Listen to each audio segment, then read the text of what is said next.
उत्पादकों को ऑयल बिक्री की आजादी। वित्तीय समावेशन के लिए 63,000 प्राइमरी कृषि कर समितियों के कंप्यूटरीकरण को मंजूरी।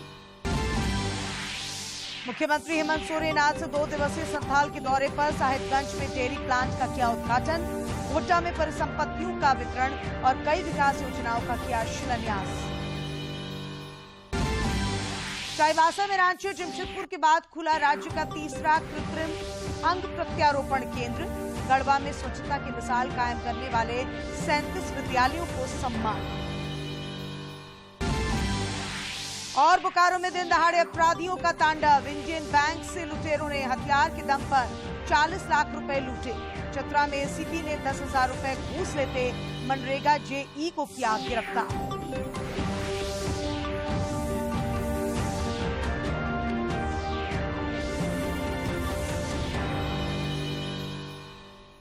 नमस्कार, खबरें झारखंड में आपका स्वागत है। मैं हूं अश्रिता आनंद और अब समाचार विस्तार से।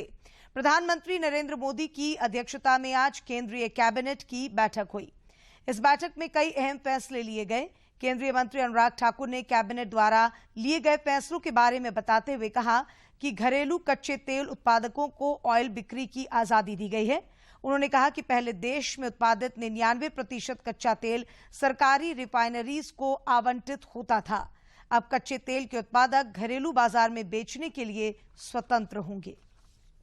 Cabinet committee on economic affairs ने प्रधानमंत्री जी की अध्यक्षता में deregulation of sale of domestically produced crude oil को मंजूरी दे दी है। अब क्रूड ऑयल और कंडेंसेट का एलोकेशन बंद हो जाएगा। यह निर्णय 1 अक्टूबर 2022 से प्रभावी होगा।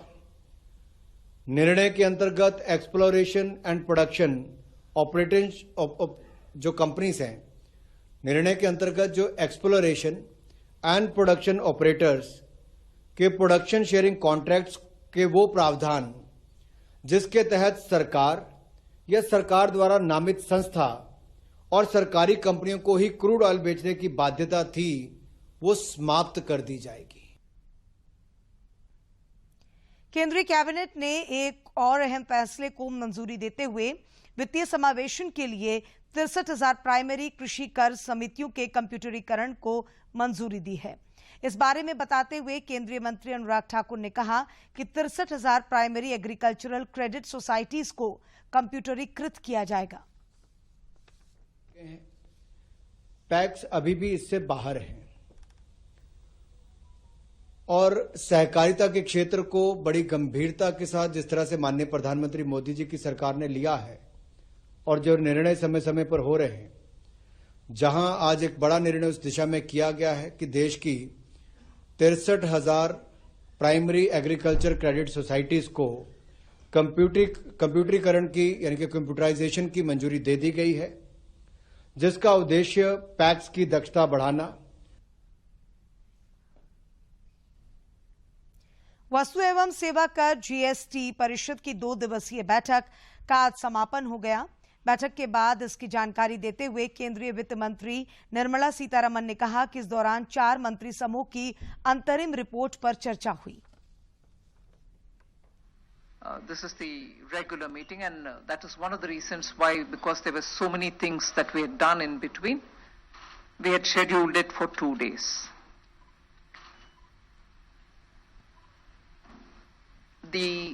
In a way, the highlight of these 2 days meeting was that we could consider, discuss and take a decision on 4 GOM reports. So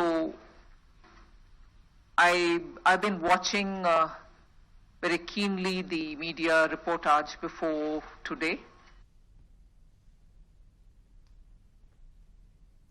मुख्यमंत्री हेमंत सोरेन आज से संथाल परगना के 2 दिवसीय दौरे पर हैं। अपने दौरे के पहले दिन मुख्यमंत्री ने आज गोड्डा के सुंदर पहाड़ी में कई योजनाओं का उद्घाटन किया। इस दौरान मुख्यमंत्री ने विभिन्न विभागों के 89 योजनाओं का शिलान्यास किया। इन योजनाओं की प्राक्कलन राशि लगभग 300 करोड़ की है। मुख्यमंत्री ने इस दौरान लगभग 176 करोड़ रुपए की परिसंपत्तियों का वितरण भी किया। एक जनसभा को संबोधित करते हुए मुख्यमंत्री ने कहा कि सरकार लोगों तक पहुंचकर योजनाओं की जानकारी उन तक पहुंचा रही है। लोकल अभिभावक पथ प्रदर्शक माननीय विधायक पोड़ैयाहाट विधानसभा क्षेत्र श्री प्रदीप यादव जी को मैं सादर आमंत्रित कर बनकर तैयार हुआ। आज इसमें लगभग 160 प्रधानी पट्टा आपे पंजामानित और साथ आरो आयमालिकान योजना नोंडे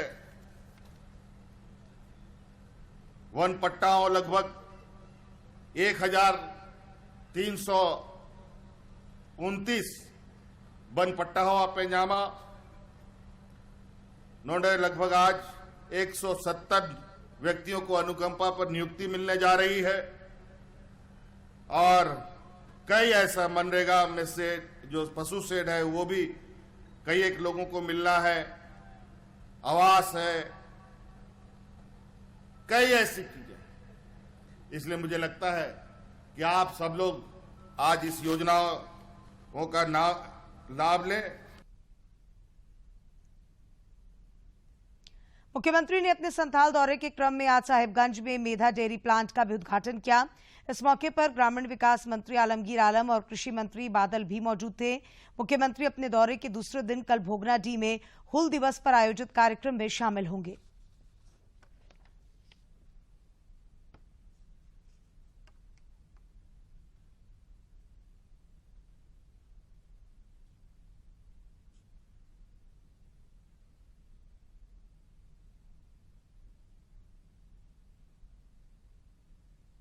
झारखंड समेत देश भर में पिछले कुछ दिनों से कोरोना संक्रमण का दायरा फिर से बढ़ता जा रहा है। देश भर में पिछले 24 घंटों के दौरान कोविड के 14,506 नए संक्रमितों की पहचान की गई है, जबकि इस दौरान 11,574 संक्रमित स्वस्थ भी हुए हैं। केंद्रीय स्वास्थ्य मंत्रालय के अनुसार देश में कोविड के 99,602 मामले सक्रिय हैं।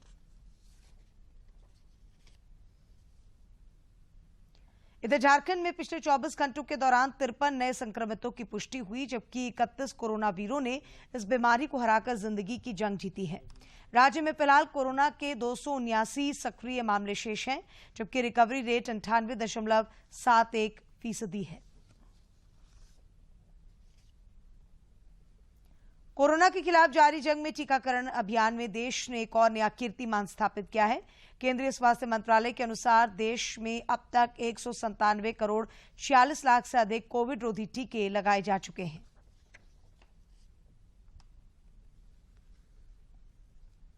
इधर राज्य में बढ़ रहे कोरोना मरीजों की संख्या को देखते हुए गिरिडीह स्वास्थ्य विभाग सतर्क हो गया है। इससे निपटने के लिए विभाग ने तैयारी शुरू कर दी है। जिले के civil surgeon doctor SP Mishra ने बताया कि जिले में पर्याप्त संख्या में ऑक्सीजन सपोर्टेड बेड हैं। उन्होंने कहा कि सदर अस्पताल में 10 आईसीयू बेड हैं। वहीं प्रधानमंत्री केयर फंड से बनाए गए 4 ऑक्सीजन प्लांट पूरी तरह से काम कर रहे हैं।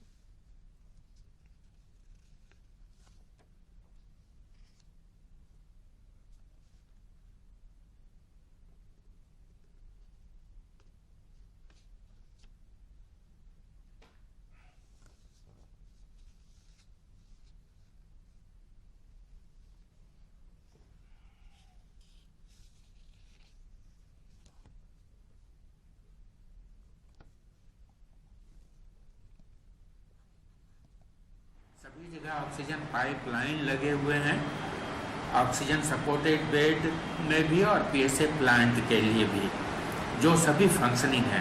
हमारे पास टोटल 76 आईसीयू बेड हैं, जिसमें पीकू 20, निकू 20 और एसडीयू 20 हैं। तो ये हम लोगों ने पेडियाट्रिक के लिए निकू और पीकू जो बनाया था, ज़रूरत पड़ने पर हम इसको किसी भी एडल्ट में भी चेंज कर सकते हैं, वेंटिलेटर बेड बना सकते हैं। अभी 10 बेड आईसीयू प्रॉपर फंक्शनिंग है हमारे सदर में और लगातार वो काम कर रहा है। किसी भी कोविड की परिस्थिति से निपटने के लिए हमारा जिला पूरी तरह। स्वास्थ्य मंत्री बन्ना गुप्ता ने कहा है कि राज्य से मलेरिया उन्मूलन कार्यक्रमों की वजह से राज्य में इससे होने वाली मृत्यु दर में कमी आई है। उन्होंने कहा कि 2017 से अब तक मलेरिया के मामलों में उल्लेखनीय गिरावट देखने को मिल रही है। श्री गुप्ता ने बताया कि विश्व स्वास्थ्य संगठन की रिपोर्ट के अनुसार राष्ट्रव्यापी सर्वेक्षण में झारखंड तीसरे स्थान पर है। उन्होंने कहा कि अब भी आदिवासी क्षेत्रों में इस बीमारी को लेकर जागरूकता फैलाने की जरूरत है। 1 जुलाई से रामगढ़ जिले में एनीमिया मुक्त भारत कार्यक्रम के तहत जागरूकता अभियान चलाया जाएगा। इस दौरान 959 स्कूलों में एनीमिया से बचाव के लिए किए जा रहे उपायों की जानकारी दी जाएगी। जिले के civil surgeon doctor Prabhat Kumar ने बताया कि अभियान के दौरान स्वास्थ्य विभाग के माध्यम से एनीमिया की निःशुल्क जांच एवं उपचार की व्यवस्था की जाएगी। रामगढ़ जिले में इसकी पूरी तैयारी कर ली गई है। माइक्रो प्लान बन चुका है, ट्रेनिंग हो चुकी है सबों की, और हम लोग स्कूल और आंगनबाड़ी केंद्र के माध्यम से, जैसे हमारे 959 स्कूल में ये कार्यक्रम चलेगा और 1040 आंगनबाड़ी केंद्र में ये चलेगा कार्यक्रम। 1224 सहिया इसमें काम करेंगे और हम लोग गांव के स्तर पर सारे जो एनीमिया के केसेज हैं, जो भी खून की कमी जिनको भी है, उनका जांच करके और उनको हम लोग इलाज करेंगे। हमारे पास दवा भी आ चुकी है। छोटे बच्चों के लिए आयरन का ड्रॉप है और फिर आयरन की अलग अलग रंग की गोलियां हैं, अलग अलग उम्र के, जैसे पिंक। रांची जमशेदपुर के बाद अब चाईबासा में भी राज्य का तीसरा कृत्रिम अंग प्रत्यारोपण केंद्र की शुरुआत की गई। जिला प्रशासन ने लायंस क्लब और भगवान महावीर विकलांग सहायता समिति के साथ मिलकर इस केंद्र की शुरुआत की है। इस मौके पर सांसद गीता कोड़ा ने कहा कि इस केंद्र के खुलने से विकलांगों को काफी मदद मिलेगी। श्री भगवान महावीर विकलांग समिति श्री ललित केडिया जी से आग्रह करता हूं कि वो आकर के सभा को संबोधित करें। जो सबसे पिछड़े इलाकों में रहते हैं, जिनको ये पता भी नहीं होता है कि हम विकलांग हैं और हमारा उपचार हो सकता है या हमें सहायता मिल सकती है, वैसे लोगों के लिए उन्होंने सोचा। मैं इसके लिए उनको बहुत धन्यवाद करती हूँ। और इसके साथ ही लायंस क्लब और लावण्या की सभी बहुत धन्यवाद। अभी बात हो रही थी कि उन्होंने इस तरीके से बहुत ही नेक कार्य। मुझे ऐसा लगा कि इसमें प्रशासन की ओर से हम लोग भी सपोर्ट कर सकते हैं। वहीं पर हम लोगों ने आइडिया जनरेट किया कि क्यों ना ये गाड़ियां हम लोग जिले के विभिन्न क्षेत्रों में ले जा सकें, क्योंकि उस दिन भी जिले के विभिन्न क्षेत्रों से लोग वहां आ रहे थे। तो हमें लगा कि क्यों ना हम लोगों के द्वार पर इसको लेके पहुंच जाए। यहाँ पर हमारे जिले में हाट बाजार का कॉन्सेप्ट बहुत ही हावी है। लोग शायद घर से इतना नहीं निकलते हैं, बट हाट बाजार के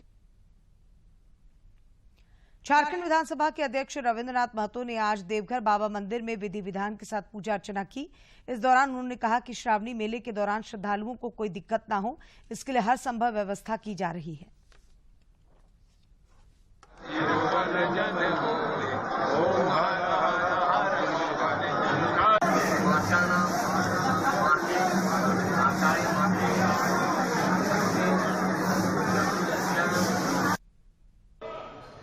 सही मायने में धार्मिक रूप से बहुत सौभाग्यवान व्यक्ति हैं, क्योंकि बाबा हमारे झारखंड के इस पुण्य भूमि में है और सिर्फ हमारा ही देश नहीं बल्कि पूरा दुनिया में इस धर्म के साथ आस्था रखने वाला, हिंदू धर्म के साथ आस्था रखने वाला तमाम श्रद्धालु, उनके साथ साथ और सारे धर्म, बौद्ध, जैन, सारे लोगों का आस्था बाबा के प्रति है।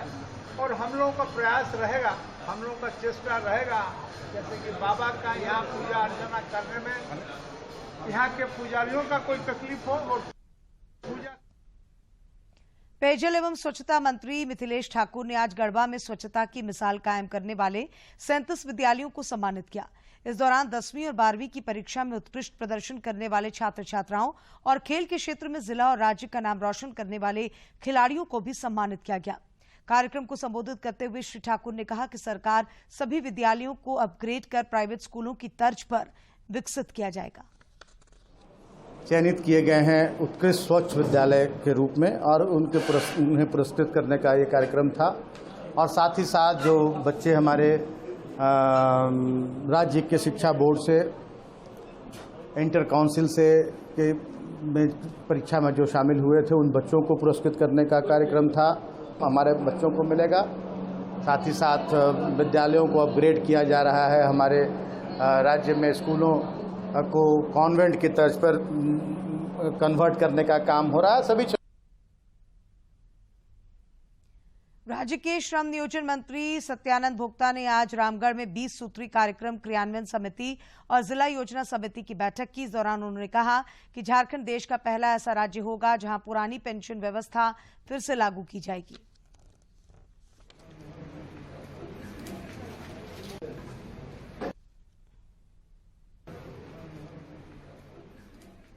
और पुराना जो ओल्ड पेंशन है, भारत सरकार ने 2004 से पेंशन बंद कर दिया था।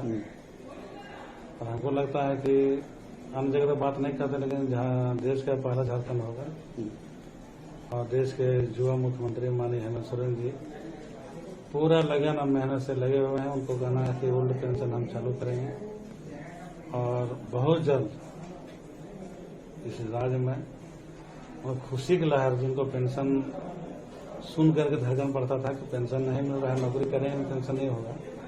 30 साल 32 साल 28 साल नौकरी करते हैं, पेंशन बंद था। लेकिन अब ओल्ड पेंशन बहुत जल्द चालू होगा, इसको रोकेगा नहीं। माननीय मुख्यमंत्री महोदय मन बना लिए हैं और देश का पहला राज्य होगा जो शुभारंभ होगा। मुख्यमंत्री हेमंत सोरेन से आज पश्चिमी सिंहभूम के नवनियुक्त जिला परिषद अध्यक्ष लक्ष्मी सोरेन और उपाध्यक्ष रंजीत यादव ने मुलाकात की। ये उनकी शिष्टाचार मुलाकात थी। इस अवसर पर विधायक सुखराम उरांव भी मौजूद थे। महाराष्ट्र में सियासी संकट के बीच विधानसभा में कल फ्लोर टेस्ट होगा। राज्यपाल ने उद्धव सरकार से बहुमत साबित करने के लिए कहा है कि कल फ्लोर टेस्ट होगा। राज्यपाल ने उद्धव सरकार से बहुमत साबित करने के लिए कह दिया है। तो ये इस वक्त की बड़ी खबर। बीते कई दिनों से इस बात की सुगबुगाहट थी कि कब राज्यपाल की तरफ से ऐसी बातें निकलकर सामने आएंगी कि राज्यपाल ये आदेश देंगे कि कब ये जो फ्लोर टेस्ट है वो करवाया जाए। और आखिरकार राज्यपाल ने कल सुबह 11 बजे उद्धव सरकार को कहा है कि अब वो बहुमत साबित करके राज्य भर में खुले स्किल डेवलपमेंट सेंटर युवाओं के हाथों को हुनर प्रदान कर रहे हैं और आर्थिक विकास की कहानियां गढ़ रहे हैं। चाईबासा में स्किल डेवलपमेंट सेंटर उद्यमशीलता की ओर से जिले के 5,504 युवाओं को प्रशिक्षण दिया गया और 3,509 युवाओं को प्रमाण पत्र प्रदान किया गया। इस दौरान 1834 युवाओं को रोजगार भी मिला है।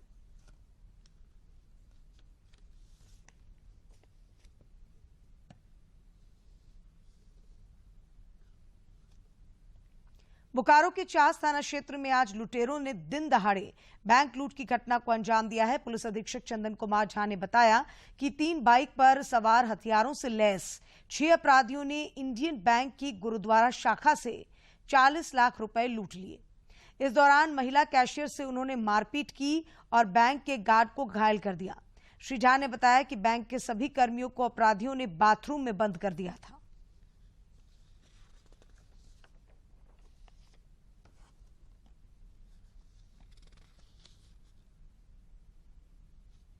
चास में इंडियन बैंक जहां अभी आप लोग हैं, यहाँ पे 6 की संख्या में अपराधी आए थे और यहाँ के जो कर्मचारी हैं और जो कस्टमर थे उनको बंधक बना के जो बैंक हम लोग को फिगर बता रहा है लगभग 39 लाख कुछ अमाउंट का बता रहा है। खैर ये वेरिफिकेशन की चीज़ें 39 लाख रुपए यहाँ से लूट के ले गए हैं। 3 बाइक में आए थे, हम लोग उस पर वर्कआउट कर रहे हैं। ऑलरेडी वीडियो हम लोग को मिल चुका है, वीडियो रखा हुआ है यहाँ पे। हम लोग उस बेसिस पे अपना कार्रवाई कर रहे हैं और उम्मीद करते हैं कि अति शीघ्र हम लोग अपराधी और पैसे को रिकवर करें। मारपीट भी है, जो गार्ड है, प्राइवेट गार्ड है, उनके साथ मारपीट की घटना हुई है। बाकी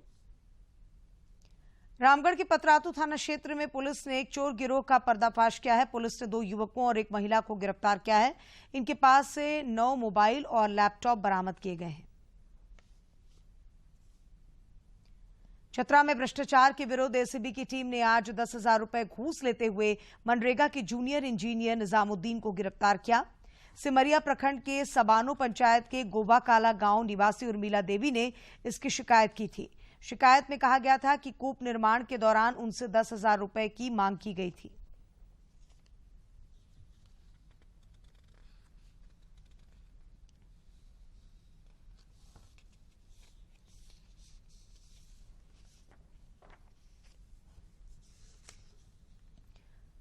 पलामू पुलिस ने आज मनातू थाने में 12 वर्षों से फरार चल रहे टीएसपीसी उग्रवादी को गिरफ्तार किया है। पुलिस के अनुसार गिरफ्तार उग्रवादी इनायतुल्लाह अंसारी पर हत्या समेत विभिन्न उग्रवादी गतिविधियों में संलिप्त होने का मामला दर्ज है।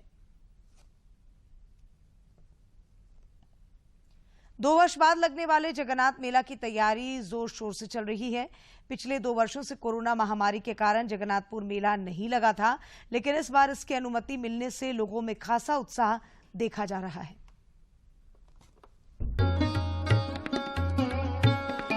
जगन्नाथ मंदिर के पुजारी सुधांशुनाथ शाहदेव ने बताया कि ये ऐतिहासिक रथ मेला 2 वर्षों से नहीं हो पाया था। मेले की अनुमति मिलने से लोगों में उल्लास भरा हुआ है। जितने भी दुकानदार बेरोजगार हो गए थे, उन्हें अब रोजगार मिलेगा। इस वर्ष हो रहा है जिसमें सभी हर्ष उल्लास में हैं। जितने दुकानदार जो बेरोजगार हो गए थे उनको एक रोजगार, यानी बोला जाए तो साल भर की पूंजी की एक जगह प्राप्त है बड़कागढ़ रथ मेला। इस रथ मेले के माध्यम से बहुत लोगों की जीविका चलती है। जगन्नाथ रथ मेला सुरक्षा समिति के अध्यक्ष प्रदीप श्रीवास्तव ने बताया कि इस बार लोगों का उत्साह दोगुना है। प्रशासन एवं नगर निगम की ओर से सभी प्रकार की सुविधाएं उपलब्ध कराई जा रही हैं, जिससे लोगों को कोई परेशानी ना हो। लगभग 2 वर्ष बाद लगने वाले मेले में इस बार जगत के नाथ के लिए नए रथ का निर्माण किया जा रहा है। इसे ओडिशा की पुरी की तर्ज पर बनाया जा रहा है। तो नया रथ बनाने के लिए इस बार हम लोग बहुत जोर शोर से इस पर कलेक्शन किए, बहुत लोग से सहयोग लिए और इस तरह करके आज के डेट में ये सबसे बड़ा रथ बन रहा है अपना। और पुरी के तर्ज पर, पुरी में जैसा रथ है उसी के आधार पर ही ये रथ बना है। वहीं दुकानदार भी काफी खुश हैं। सभी मेले की तैयारी में जुटे हुए हैं। उन्हें उम्मीद है कि लगातार 2 साल तक मंदी देखने के बाद इस बार उनकी दुकानदारी अच्छी होगी। पुरी से आए हैं यहाँ पर काम करने के लिए। 18 जून को आए हैं काम करने के लिए। अभी 1.5 महीना काम लगा है इधर पे। इसमें जगन्नाथ मेला में जो है अपना टावर झूला, ब्रेक डांस, ड्रैगन झूला और मिक्की माउस लगा रहे हैं। जगन्नाथपुर का ये रथ मेला आसपास के लोगों के लिए खास होता है। वर्षों से इस मेले में परंपरागत हथियार, खेती के औजार, बांस से बने सामान लेने के लिए दूर दूर के लोग यहाँ पहुँचते हैं।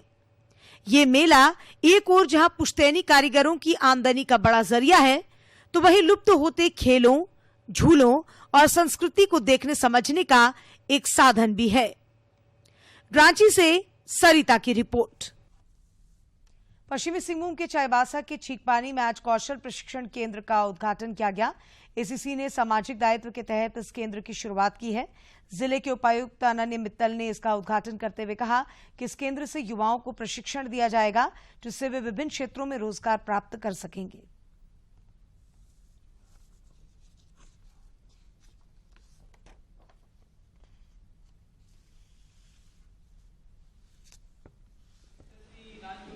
चलाई जाती है, एम्प्लॉयमेंट दी जाती है, कार्य किए जाते हैं, यहीं के लोग एम्प्लॉयड हैं, परंतु सामाजिक तौर पर क्या इनके द्वारा कार्य किया जा रहा है, ये दायित्व जो CSR की पॉलिसी है उसका आने पे इन लोगों ने भी समझा। उससे पहले भी ये लोग करते आए हैं ताकि जॉब समझ सकें और बाहर जा सकें या यहीं पर रह के अपने तरीके से काम कर सकें। तो इससे बड़ा आप लोगों के लिए या हमारे लिए आज की तारीख।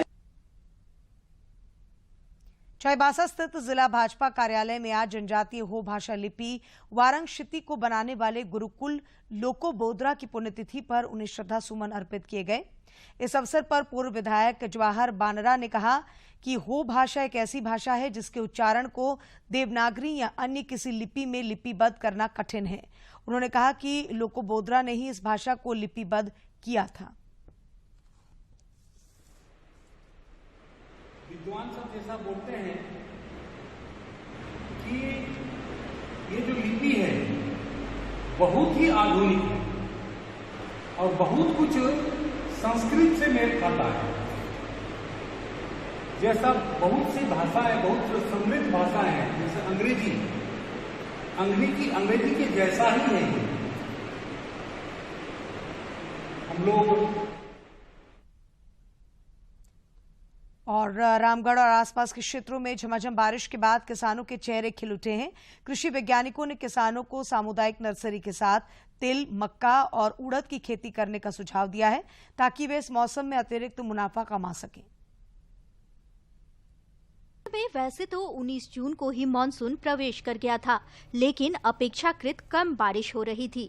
लगभग 10 दिनों के अंतराल के बाद यहां हुई बारिश से लोगों को भीषण गर्मी से राहत मिली है। खेती किसानी के लिहाज से भी खेतों में अनुकूल मात्रा में पानी भर गया है। रामगढ़ कृषि केंद्र के सह प्रभारी कृषि वैज्ञानिक डॉक्टर दुष्यंत राघव ने मानसूनी मौसम में किसानों को सामुदायिक नर्सरी के साथ तिल, मक्का और उड़द की खेती करने का सुझाव दिया है। ताकि किसान एक साथ नर्सरी रोककर समय की भी बचत और लेबर की बचत कर सकें। साथ ही साथ उनसे अनुरोध है कि वो कम पानी चाहने वाली और सूखा सहन करने वाली किस्में जैसे कि IR64, DRT1, स्वर्ण, श्रेया इत्यादि या सहभागी जो किस्में, इनका चुनाव करें ताकि कम पानी में भी इनकी खेती आसानी से हो सकती है।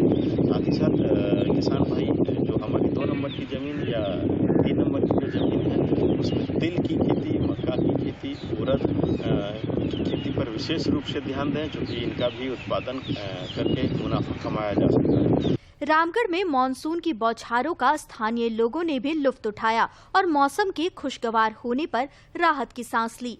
लोगों का मानना है कि अच्छी बारिश से जिले का जलस्तर भी बढ़ेगा, जो हर लिहाज से फायदेमंद होगा। आज का माहौल बहुत ही खुशगवार है और सबसे ज़्यादा खुशी है हमारे रामगढ़ के किसान भाइयों के लिए, क्योंकि रामगढ़ एक ऐसा क्षेत्र है जहां पर बहुत ज़्यादा मात्रा में सब्जी और फसलें उगाई जाती हैं। राज्य में कृषि काफी हद तक दक्षिणी पश्चिमी मानसून पर निर्भर करता है। अच्छी बारिश अच्छी पैदावार की गारंटी मानी जाती है। अब तक राज्य में वैसी बारिश नहीं हुई जो कृषि कार्य के लिए मुफीद हो। फिर भी अभी काफी समय बचा है। ऐसे में किसानों को इंद्र भगवान से अच्छी बारिश की उम्मीद है। रामगढ़ से के तिवारी की रिपोर्ट। और अब कुछ खबरें राज्य के विभिन्न जिलों से।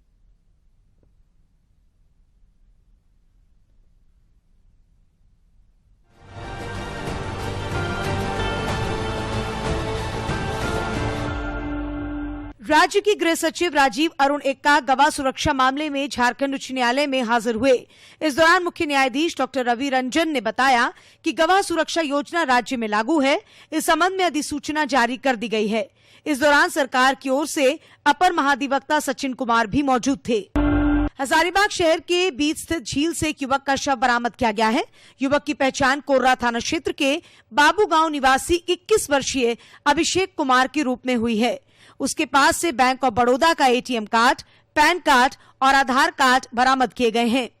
बोकारो जिले में उपायुक्त कुलदीप चौधरी की अध्यक्षता में ONGC से संबंधित बैठक हुई।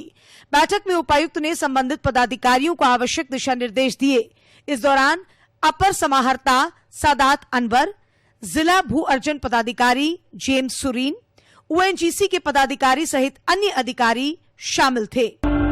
राजधानी रांची में 1 जुलाई को आयोजित होने वाली रथ यात्रा की तैयारियों का रांची के वरीय पुलिस अधीक्षक और सिटी SP सहित अनेक पदाधिकारियों ने जगन्नाथपुर मंदिर परिसर पहुंचकर जायजा लिया। इस दौरान अधिकारियों ने कई दिशा निर्देश भी दिए।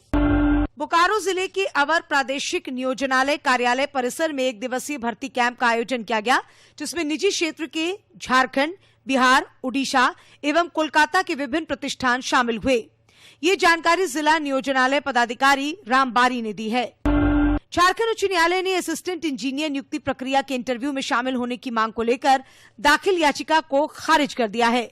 इंटरव्यू में शामिल होने की मांग के लिए कई अभ्यर्थियों ने हाईकोर्ट में याचिका दाखिल की थी, लेकिन कोर्ट ने उनकी मांग को ठुकरा दिया है।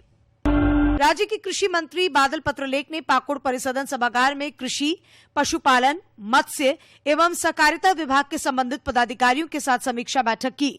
इस दौरान उन्होंने पदाधिकारियों को कई निर्देश दिए। बोकारो जिले की ललपनिया और अंत में मुख्य समाचार एक बार फिर।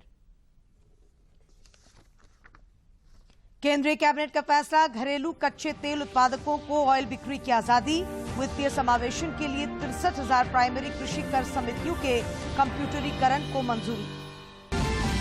मुख्यमंत्री हेमंत सोरेन आज से 2 दिवसीय संथाल के दौरे पर। साहिबगंज में डेयरी प्लांट का किया उद्घाटन, गोड्डा में परिसंपत्तियों का वितरण और कई विकास योजनाओं का किया शिलान्यास। चाईबासा में रांची और जमशेदपुर के बाद खुला राज्य का 3रा कृत्रिम अंग प्रत्यारोपण केंद्र। गढ़वा में स्वच्छता की मिसाल कायम करने वाले 37 विद्यालयों को सम्मान।